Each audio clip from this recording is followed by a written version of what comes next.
watching whales. Soon another humpback whale appeared just below the surface, churning up the water. "It's a bubble cloud," said Victor. "This is rare," Pedro said. "We can see the whale eating." Miss Carrington explained how a humpback whale prepares its dinner. A whale blows a bubble cloud under a school of fish. The fish get trapped among the bubbles. The whale opens wide and takes in a giant mouthful of fish and water. It squeezes the water out through bristles around its mouth. Then it swallows the fish and kelp that are left. "That's our old friend Dottie," Victor said. "Pedro and I have seen her here many times." "How can you tell?" Emily Elizabeth asked.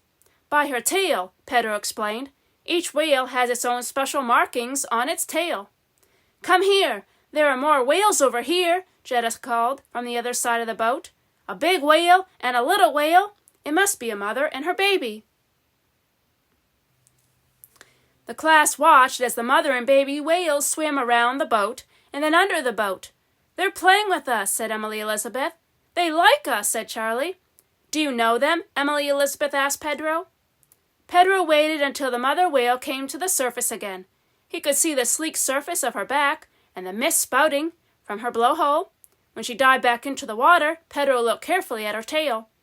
"That's Happy," he said. "We named her Happy because the markings on her tail look like a big smile." What do you know? Happy had a baby. Happy and her baby were underwater for a long time. When they came to the surface, they were far away.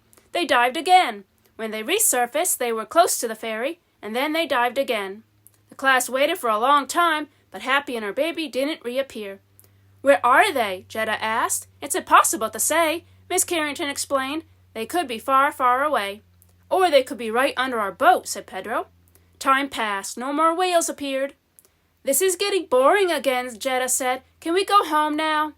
"Be patient," said Charlie. "I have a feeling that something exciting is going to happen." Trapped. A fishing boat was in the distance.